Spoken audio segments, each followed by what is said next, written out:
带你追查事件真相，掌握证据变化。观众朋友你好，欢迎持续加入新闻大白话，我是主持人谭一伦。节目一开始来介绍今天的特别来宾，首先是国际政治专家赖岳谦。主持人好，观众朋友大家好。还有前驻纽大使介文吉。主持人好，各位朋友大家好。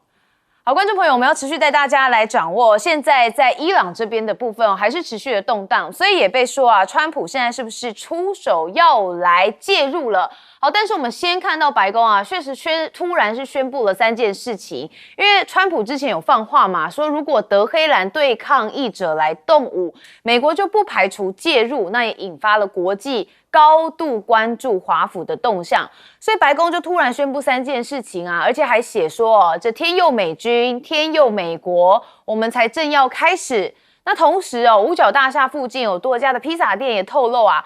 这个店内的顾客量高于平常的水准。好，所以你可以看到，这就是这个披萨指数。那通常披萨指数就代表的就是目前五角大厦这个办公是不是有在加班因为越加班大家就越想吃披萨。好，那当然看到伊朗目前示威已经超过了500人死亡，有1万多人被捕。那川普介入有3个方案已经曝光了。好，川普其实是预计在13号这天才要听取针对伊朗行动的简报，所以可能的选项就包含军事攻击、网络资讯战以及经济上面的制裁。好，那当然也有一些相关的美国官员说啊，如果美国一旦采取了任何措施恐怕都会让整个紧张的情势升高，甚至会引爆美国、伊朗以及以色列等国的正面冲突。好，那现在伊朗是不是也是有点担心呢？因为这是川普自己说的，他说伊朗打电话来了。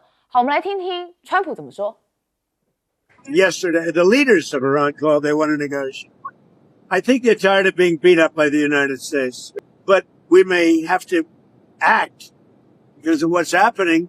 before the meeting. Right. But a meeting is being set up.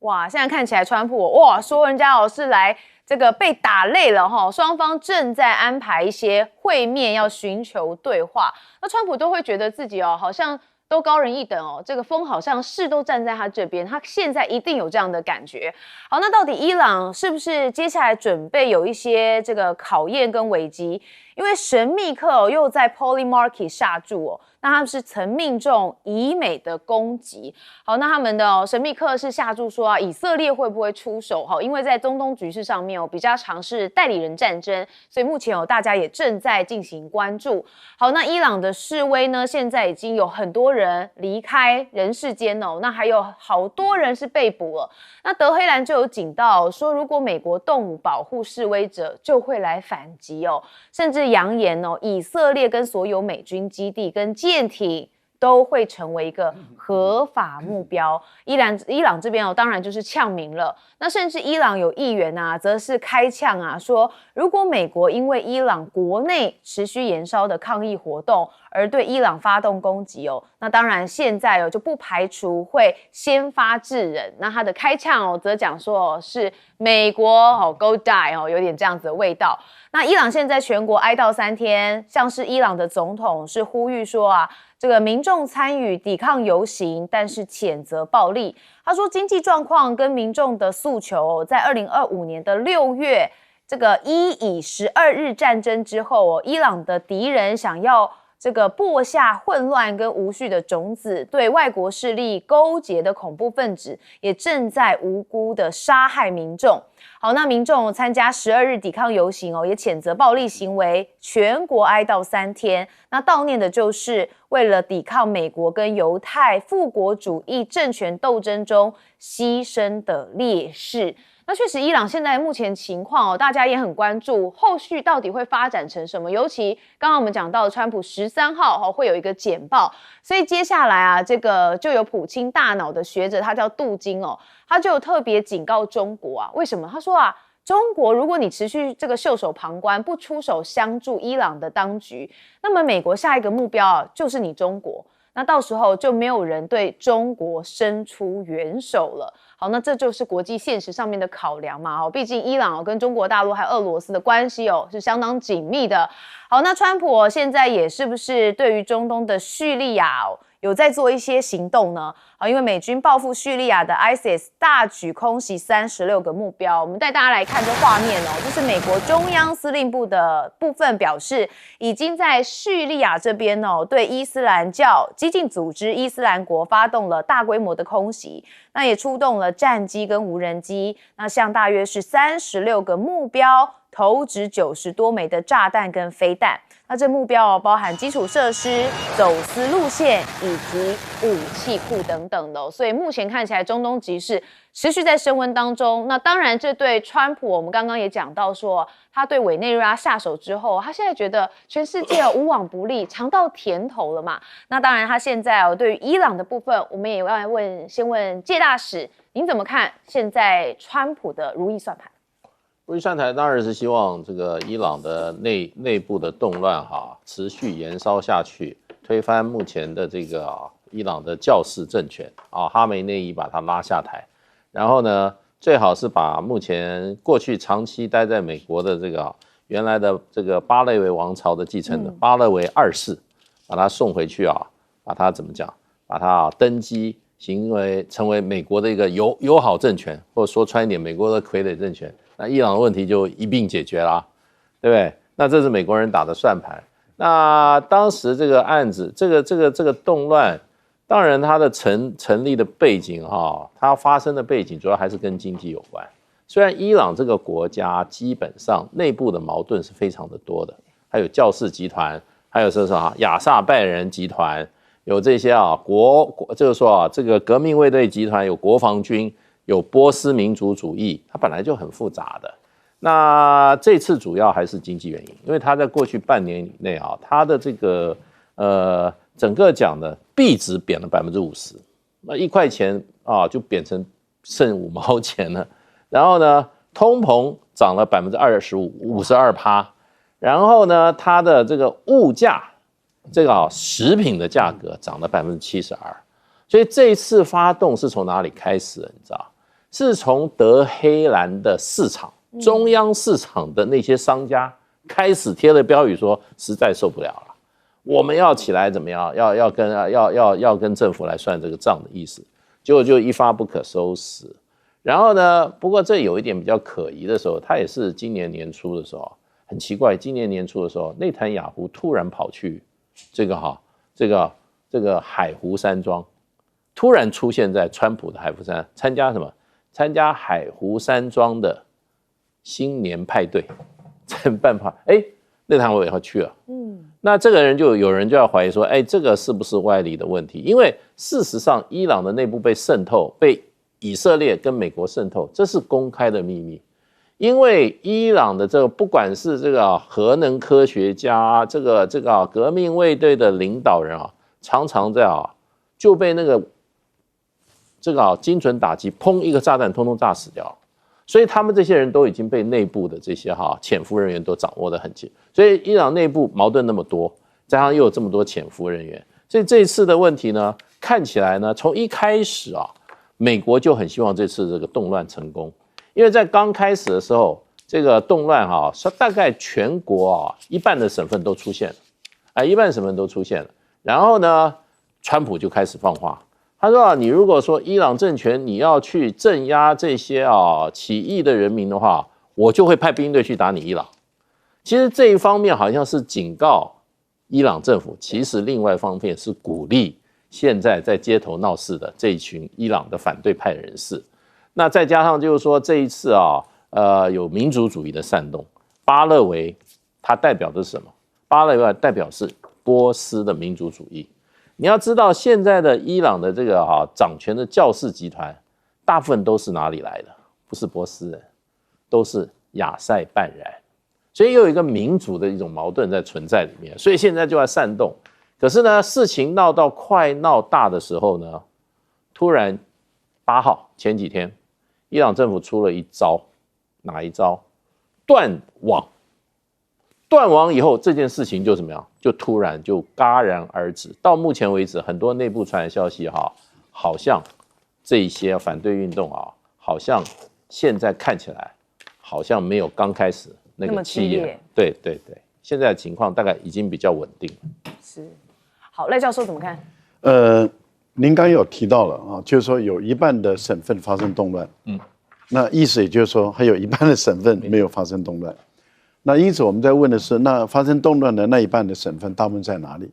通常比较偏远的地区，例如说库尔德族人啊，在北部的聚集区，还有皮鲁支省啊，通常都是在于比较贫穷、落后、基础设施比较差，也就是说啊，他们的经济状况过去就是比较穷乡僻壤的地方。因此，当通货膨胀一发生，物价一上涨，他们很快的就感受到他们的生活过不下去了，那种不满、那种愤怒，再加上他们都是非啊，也就是说，在伊朗来说，他们是非正统的波斯人，他们有皮鲁支人的这些跟阿富汗血统比较接近的，有库尔德族人，您知道他有跨4个国家，还跨叙利亚、跨伊拉克、跨土耳其等。他们都是比较属于，还有另外刚刚谈到了巴勒维的这一群人，可是巴勒维的这一群人，他们问题是在于他们在于伊朗的国内没有众望，那就是因为伊朗人不愿意再回到以前的君主统治的时代，所以他们影响不大好。那现在一个问题来了，就是说有一半的省份比较穷乡僻壤比较多，然后他们产生了一个动乱，那有没有可能就这样子把他们的政权推翻呢？目前来讲，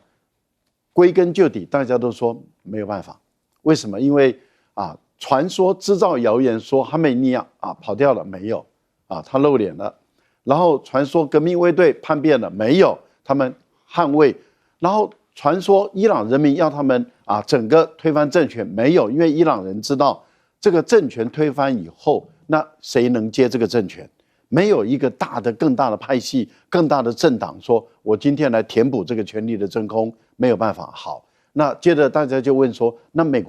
如果美国的地方部队，就是美国的陆军没有整个或者海军陆战队没有进入伊朗的话，那他基本上他就不可能控制住伊朗，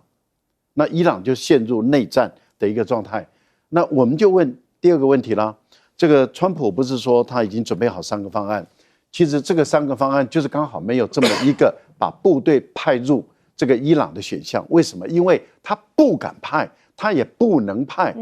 那他为什么不敢派？他知道他一派的时候，马上卷入跟伊拉克、阿富汗的战争，甚至比阿富汗的战争更惨的这样的一个情形。所以他不敢派地面部队。观众朋友，你看他连委内瑞拉的地面部队都不敢派。对。他现在真的能够控制委内瑞拉吗？我们还是没有看到哦。他的3000万桶到5000万桶的油一烧都还没有印出来哦，所以你不可能遥控说我很遥远的打的几个电话就控制你一个国家，不可能的事情。好，那我们就问了，那你既然不敢派地面部队，你能施展的军事手段就很有限了，那就是跟以往一样用炸的，派轰炸机、派导弹去炸。但是问题就在于，伊朗现在经过去年啊这个年中的时候，以色列跟美国对他的轰炸以后，他事实上他把他的很多的预算用在这个防御的预算，跟用在国防的经费上，也就是说，他的无人机的数量、他的导弹的数量，他增加了比以往更多了。那他在上一次展现出他的精准的这种中远程的导弹能力，他已经展现了。那如果它的数量又增加很多的话，那他已经扬言了，你炸我就炸你。那个以色列被炸，美国被炸，甚至如果美国的私人企业被炸，那这个问题大不大？大。那你说川普真的有那么多选项吗？没有了，不要吹牛了。好，亮哥也加入到我们现场，我们来问亮哥，就伊朗跟美国之间的部分。我这个动乱看起来是乌合之众啊。我这个你是要用比较的角度啦，因为我就学这个的。1979年那个动乱是从大罢工还有学生抗议开始的啊，那之后就伊斯兰的激进分子，那时候赫梅尼已经到法国去了啦。可是基本上伊斯兰的教士他是一个非常组织机密的团体嘛，这次坦白讲，在国内没有看到这样的团体，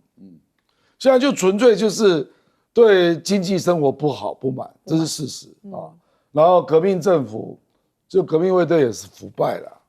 这也是事实啊。所以就比较单纯是人们对生活不好，然后政府腐败，那还有失业了，然后还有物价上涨这样的一个抱怨啊。所以美国事实上情报单位评估啊，他认为不足以构成政权颠覆了。我跟你讲啊，1979年那个暴动啊，延续了4个月，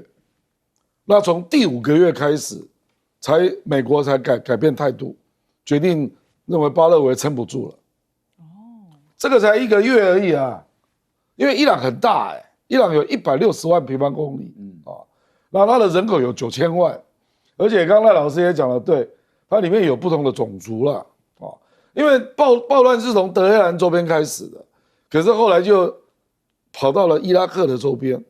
那伊拉克周边这里就很诡异了，因为有人就怀疑有境外势力了，而且他杀人的方式，我觉得已经不是那个革命卫队会镇压民众的方式，因为有很多小孩被杀，所以为什么川普会说我看到了令人发指的现象？我觉得他讲的就是小孩被杀，可是这个蛮怪的啦，为什么要杀小孩呢？因为我看到的资料，是昨天啦，死亡就有192个，那里面有8个是小孩，这实在有点不合理了，所以给人家感觉是你是不是有人故意要制造仇恨，那当然这个仇恨，我现在也没有证据说是谁干的，可是里面有一个主要的族群本来就是要造反的，就是库德族了，这个是非常明显的，库德族其实我坦白讲在叙利亚、在土耳其、在伊朗一直都是问题，因为有人要搞独立嘛，那生活不好也是事实，就趁乱就起来了。那库德族常年是跟谁配合的？就是美国啊，所以这里面的力量有点复杂。可是我觉得，如果没有一个贯穿全国的组织性的力量，至少要有1、2个啦。比如说，上次1979年的时候有总工会，就是它是全国大罢工啊，全国大罢工超过2个月，这个跟这次怎么比啊？是。那还有一个是学生嘛，那学生后来很多人都变成赫梅尼的支持者所以我的意思是说，这次我觉得就是比较像是社会不满的一种动乱可是找不到一个可以立足点，对政权取而代之的力量现在还没有看到。好，不过因为川普刚对委内瑞拉做这些事情嘛，所以目前伊朗动荡对美国又有态度，所以当然大家会有一些讨论性好，我们休息一下，马上回来。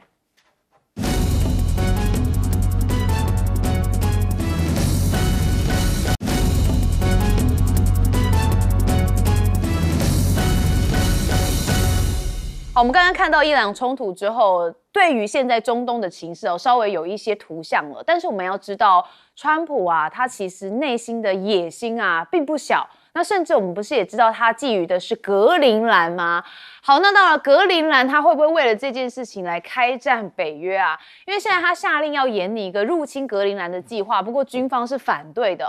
那欧盟这边也同步开展了北约的应变方案，可能会用制裁美国企业来当做一个手段。好，那川普我刚才讲到嘛，这个入侵格陵兰的计划其实在军方里头遭到强烈的反对。那有知情人士说这个计划其实还属于一个早期的阶段，那内容可能涵盖的是全面部队的部署，那也可能是结合现实军事的演习、情报共享，或是军事能力的设施，以及重新分配国防支出的多项措施。好，那川普现在也被曝有秘密下令有一个这个攻占格陵兰的计划，但是部分的欧洲官员则是怀疑说这正是围绕川普的强硬 Mega 派的真正目的。那因为国会不会允许川普退出北约，那占领格陵兰可能就会迫使欧洲自行放弃北约。好，所以如果川普想要终结北约好，这个攻占格陵兰这件事情可能就是最方便的方式，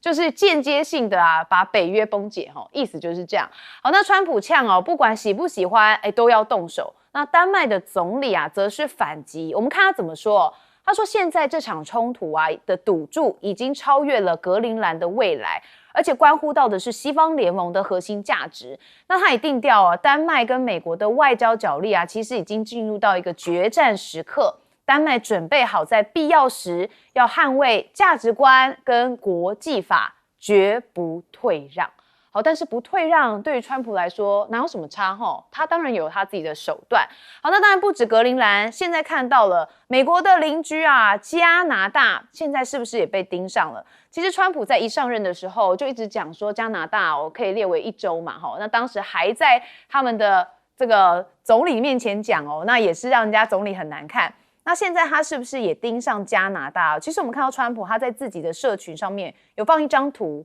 那说的是自己是委内瑞拉的临时大总统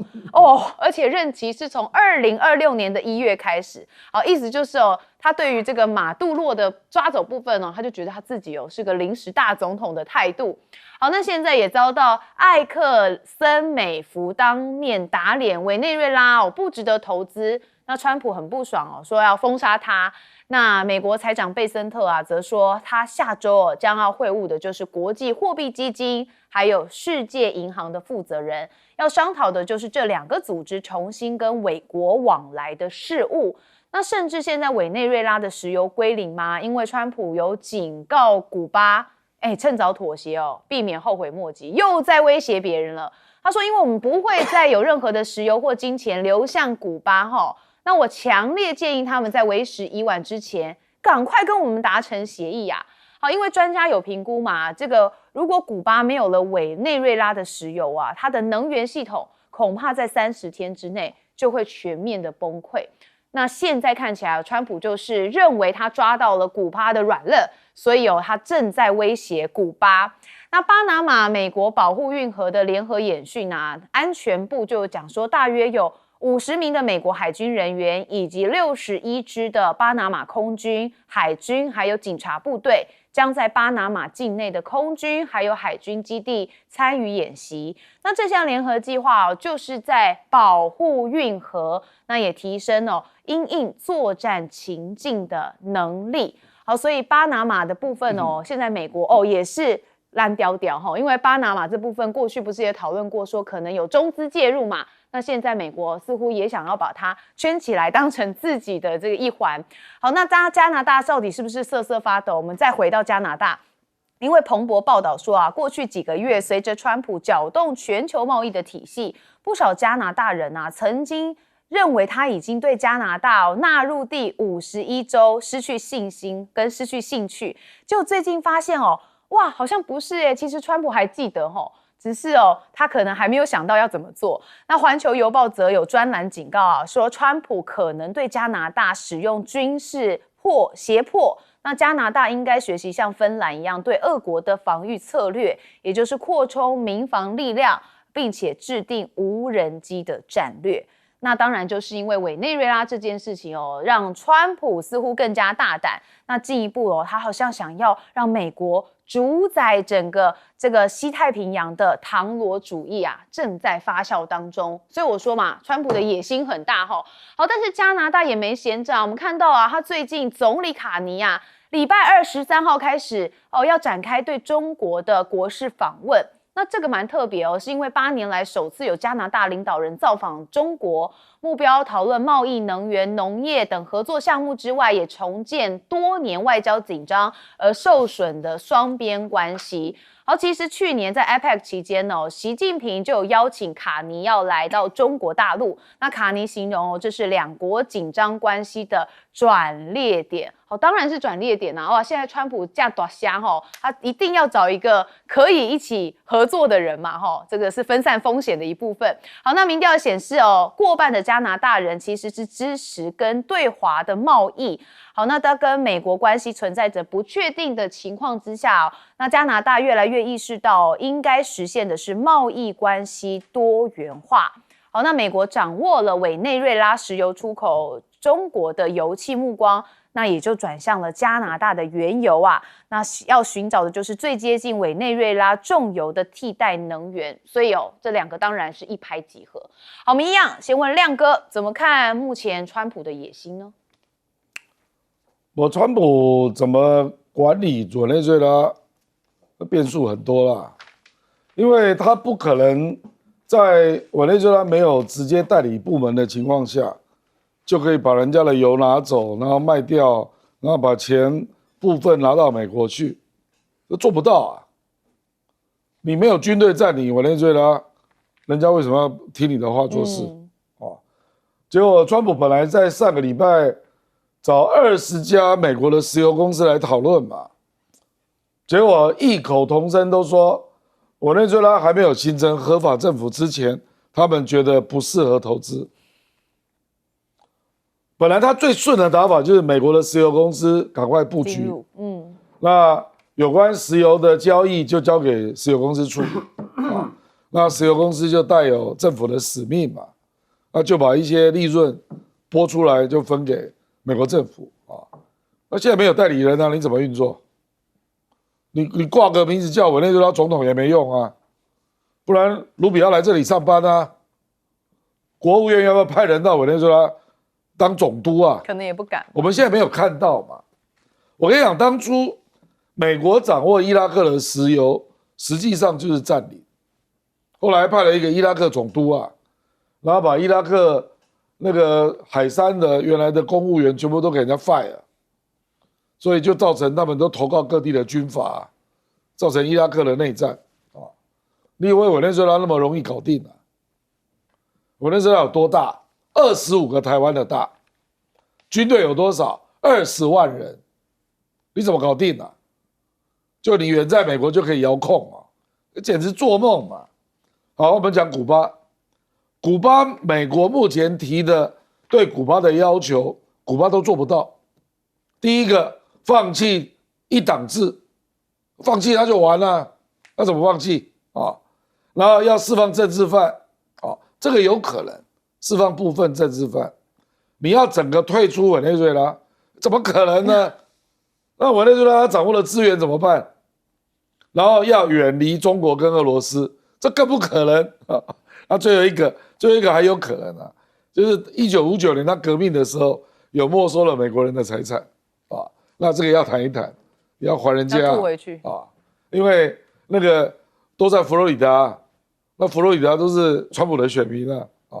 因为当初古巴的流亡者都集中在佛罗里达，那些人都高度反共的啦，那他们的财产有些就卡在古巴手里嘛，所以你从我刚刚这样讲你就知道嘛，牵涉到核心利益的怎么让，一党专政怎么让跟中国俄罗斯的关系，还有从委内瑞拉撤走怎么让啊？所以我觉得了不起就是处理一下该赔的财产要赔一赔了。好，这大使怎么看？那个加拿大总理啊，事实上他13号到17号到中国大陆访问5天呢，还不是2天3天啊。那而且他们的总理府发了蛮多新闻稿的，说是因为啊去年底啊卡尼见到在这个 APEC 峰会看到这个习近平啊，他同意接受邀请去，啊这次要谈好多事情哦，谈什么呢？谈贸易，谈农业，谈能源，还要谈国际安全。那前面都是经贸问题，国际安全放最后一个。法国的媒体报道很有趣，法新社发了一个电，昨天发，他说中加关系很可能因为有共同敌人川普而破冰，所以现在讲了大白话了，跟加拿大有共同敌人，是，所以呢，现在要破冰，原因就是因为川普搞的。那事实上的话，其实加拿大跟大陆关系以前是非常好的，可是呢，最近几年是降到冰点。最先开始就是2018年，加拿大逮捕孟晚舟把孟晚舟关在家里面，不准他出来，不释放然后呢，最近呢，双方关系火上加油啊！那加拿大在2014年的时候，那个2024年的时候，10月的时候，他突然宣布中国所有电动车加征100%关税。哇，中国大陆这个非常非常愤怒啊！还不止如此，10月1号是电动车，10月22号说中国大陆的钢铁跟铝制品再加25%关税，没有说什么原因，就是25%。那中国大陆今年3月8号去年3月8号，2024 3月8号，他对这个加拿大的菜籽油，还有加拿大的这些水产品，还有肉类菜籽油是加100%，水产品跟肉类加25%，所以对加拿大的经济造成很大的伤害。那所以这一次卡尼事实上不是说真正有什么共同敌人，他基本上他就要跟中国大陆去谈这个经济关系，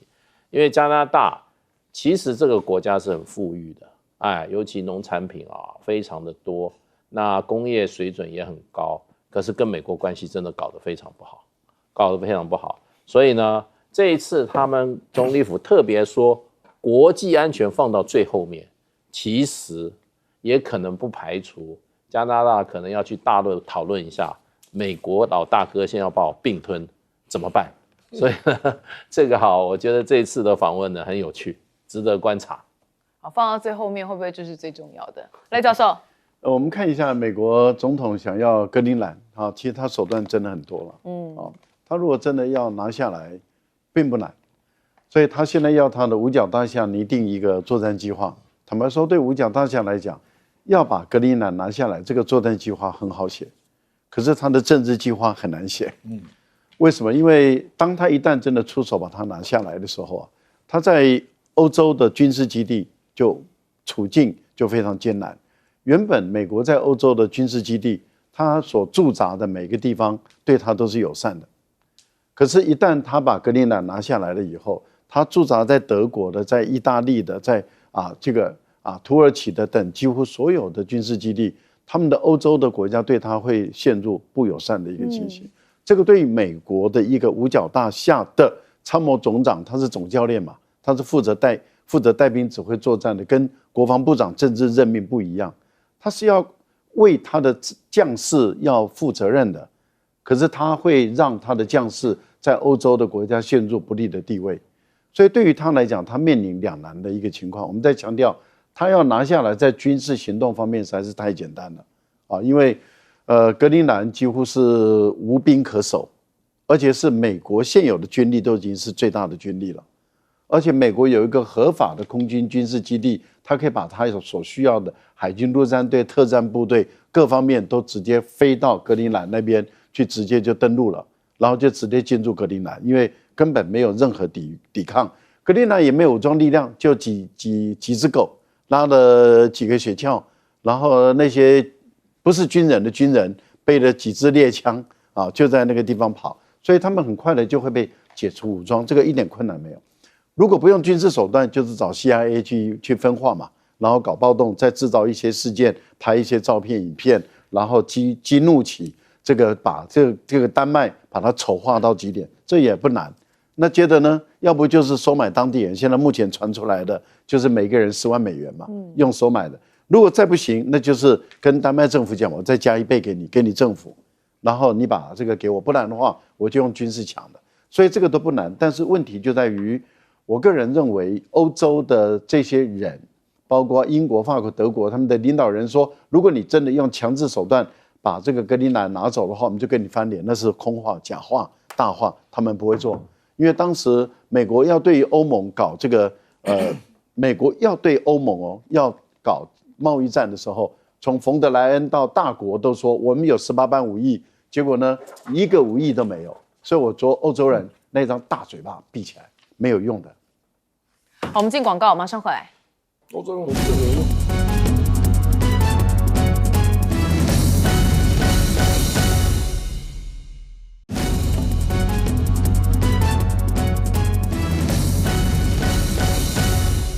好，观众朋友，我们还是要来关心的是中美的晶片战因为毕竟接下来一定是 AI 革命的世代好，所以我们看到现在演算法突围晶片封锁吗？因为路透就有报道说被誉为中国2大新创独角兽智谱 AI 跟 IMAX 在本周啊正式登陆港股挂牌哦，那就凸显北京当局哦正加速的推动 AI 跟半导体，试图在算力赤字当中哦要杀出一条血路。所以看到腾讯的首席 AI 科学家，他就特别讲到说啊，中国企业在未来3到5年内哦，极有可能会成为全球领先的 AI 领导者。那同时，中国啊，在电力的设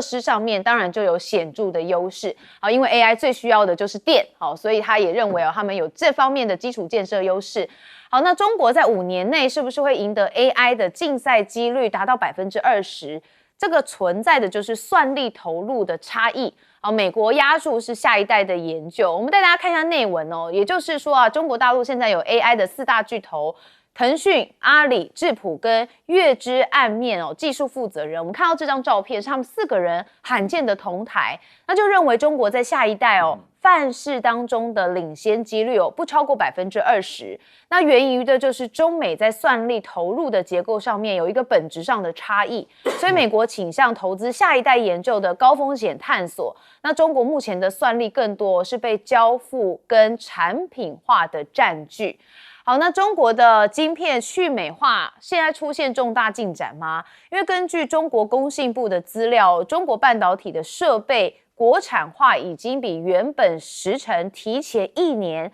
跨越了官方设定的50%的门槛。那到2025年底的时候，中国的全球晶圆厂新增产线当中，采用的国产设备的金额占比已经攀升到了55%。好，所以他们认为他们的晶片的加速部分正在持续当中。那中国 AI 的产业剑指全球领先地位，那现在专家也说啊，晶片制造的瓶颈还是主要的挑战。因为中美在 AI 的技术上面差距虽然被视为局部越来越缩小，但是先进制程的晶片跟关键设备不足，那特别是晶圆制造的产业跟 EUV 的设备，还有相关的软体生态系还是没有成熟，所以在中国的 AI 产业部分大家还是会认为有一些跟美国的差距。那我们也看到中国大陆现在啊，对于稀土嘛，自然从去年1整年就发现了川普完全是被这个稀土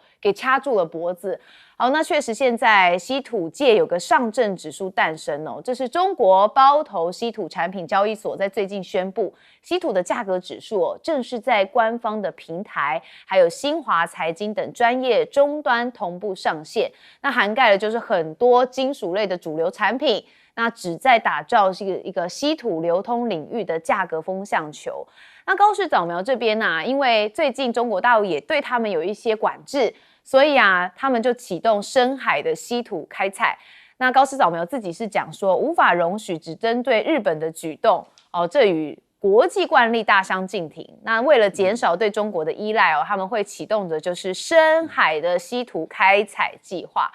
好，那 G7 的财长会议，我们也看到日本也有要跟美国来举行稀土等关键矿物相关 G7 跟资源国财长会议上面，那分享的就是日本致力于降低对中国依赖的相关作为。那面对北京将稀土作为经济施压的工具，日本希望跟这些确认方向合作之后，要对这个中国大陆的依赖降低，而且要强化相关的供应链。但是中国对日本的出口限制这个震撼弹确实也把稀土掐喉，那日银加息的路也断了，甚至地缘经济的博弈也是全面的提升当中。那高市的部分则是因为他现在觉得自己的民调很高嘛，支持率一直高不下，高达近80%，所以最新就看到这个高市研议要解散国会，而且还2月举行大选的时候，希望能获得稳定多数，就会是一大利多。但是如果开议及解散，就会惹议，所以在野党也示警恐怕会变成是一个政治空白。野田佳彦非常的不满。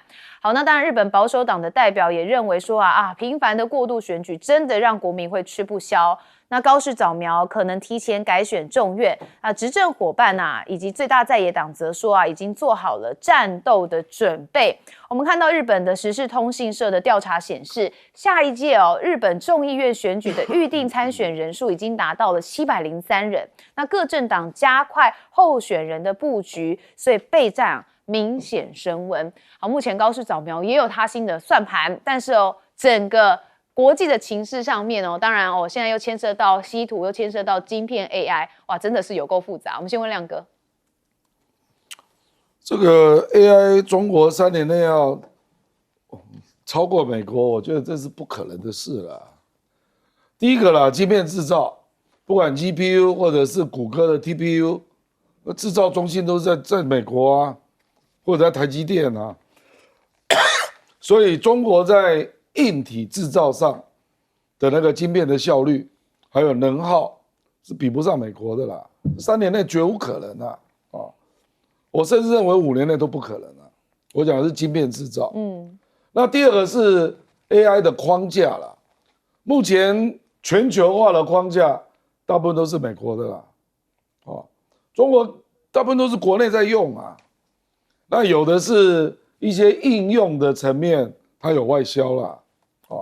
可是那个跟美国那种成为全球的人工智能中心，比如说台湾通通都是有美国的啊，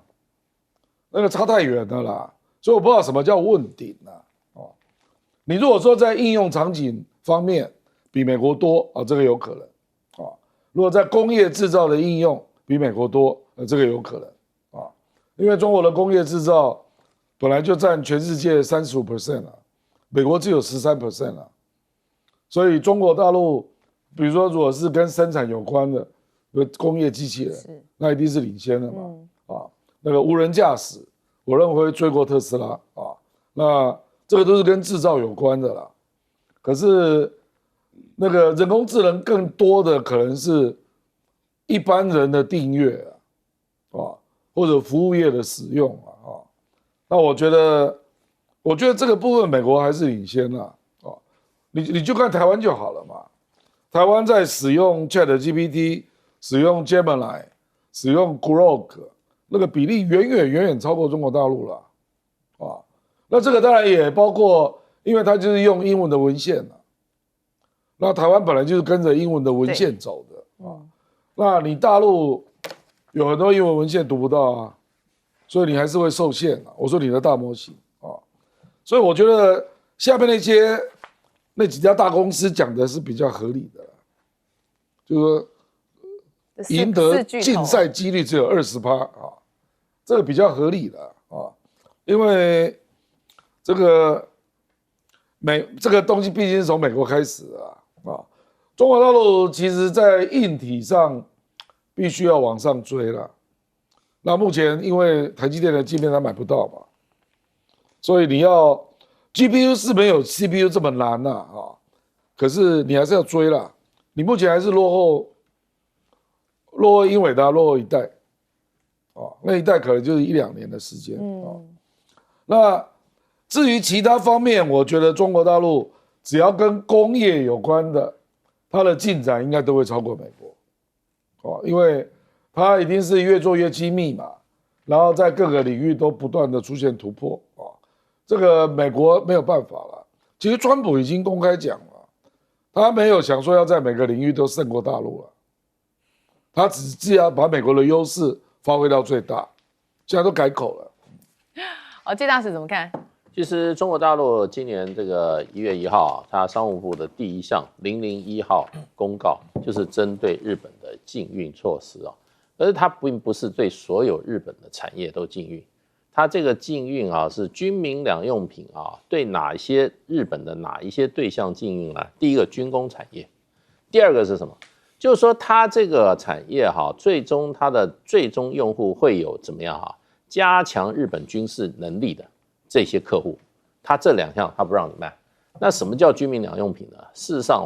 中国大陆公布清单可能会有1000多项产品，这里面不是只有稀土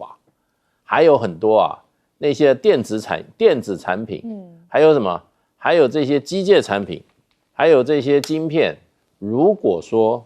会产生这些军事效果增强日本的这军事力量，那就是禁运。所以将来如果这些被限制的军民两用产品它如果要取得出口许可的话，它很可能就要申报它的这个买方的最后制造产品它的最终使用人是谁。如果是军工企业，大概就都不行了。如果说这个公司它做出来的事情啊，做出来的产品会增强日本的军事能力，虽然它不是属于军工产业，那也会被限制。所以不是对所有日本的产业啊，通通实行禁运啊。不过日本方面反应非常强烈，所以最近也有很多记者会，中国大陆不管是外交部门、军事部门啊，有做进一步的说明。他说为什么这样做？他说出于中国大陆的国家安全，按照国际惯例哈，完全没有问题。美国不是每天在做这个事情吗？日本也不是跟着美国在做吗？每一个国家在做同样的事。那中国大陆的进一步的相关部门进一步说明是什么呢？说